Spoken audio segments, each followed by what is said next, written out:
And this chapter is chapter 9, political parties.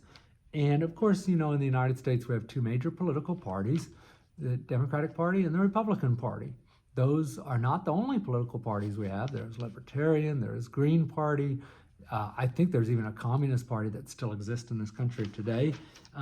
You have got a lot of lesser parties, but really, there's two major political parties. Every now and then, somebody might win a seat to Congress from an independent, but it's rare because really you've got to be part of one of those two parties to win elections in a major two-party system such as we have.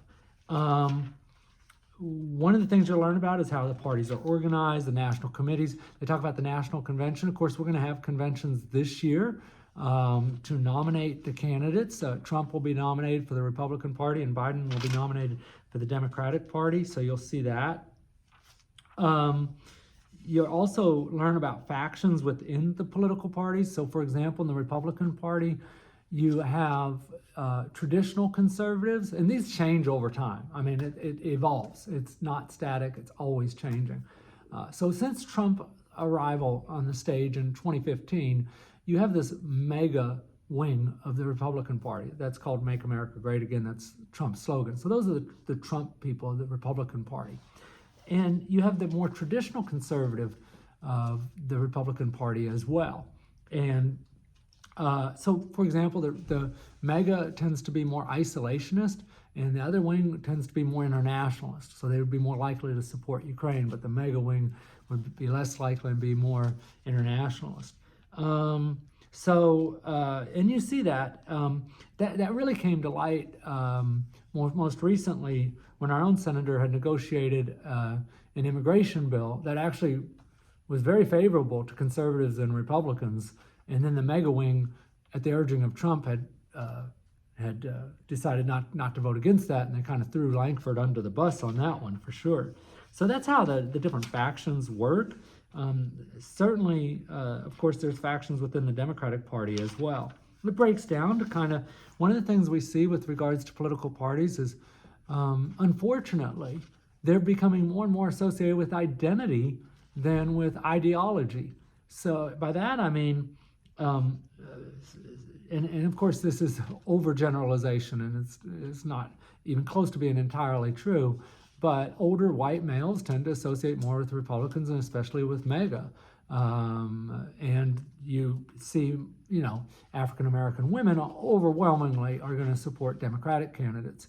And so a lot of it becomes more identity politics, and you hear that a lot. But don't ever make the mistake of stereotyping too much, because they'll talk about religion in politics, and I hear a lot of people talk about, like, well, the Christians tend to support Republicans, and that's not true at all, of course. Christians have wide variety of views, for example, but we can break it down further. It is true that evangelicals tend to go more toward Republican candidates, and largely because of social issues like homosexuality and abortion and things like that. And it talks about party polarization. I've talked about that all semester long. That's really important because our country is becoming more and more polarized, and that's unfortunate because that polarization can be very threatening. And it talks about kind of the history of the political parties as well. So consider this for a moment. Abraham Lincoln was a Republican, the first Republican president. It had just been founded really as an anti-slavery party. And of course, he's known, I mean, that's a little bit of an overgeneralization. There's more history to it than that. But anyways, Abraham Lincoln is the great emancipator. He freed the slaves, and he's a Republican. Your first black president, Barack Obama, was a Democrat. So how did that happen? Well, there was what we call party realignment, and it happens over time. There's a whole history of that. In some ways, it began with FDR when more and more African Americans began to vote for Democrats. And then Truman, he integrated the military, and that's when, boy, you really saw Southern Democrats begin to break. from the Democratic Party over the issue of race, because there was like a Northern Democratic wing that was more supportive of civil rights.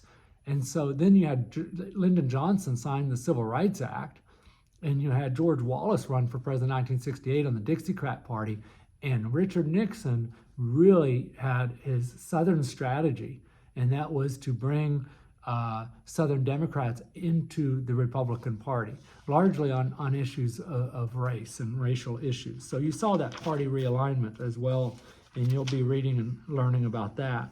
It is the system we have. It's different, say, from other countries. Like in Europe, a lot of countries, they'll have, 7 or 8 viable political parties, and so their elections will be broken down where the most votes one party gets might be 28, 30% because it's so divided, and then they have to form coalition governments. The advantage of that is your political party more aligns probably with your personal beliefs, but the disadvantage of that is it's more difficult to work together and form these coalitions.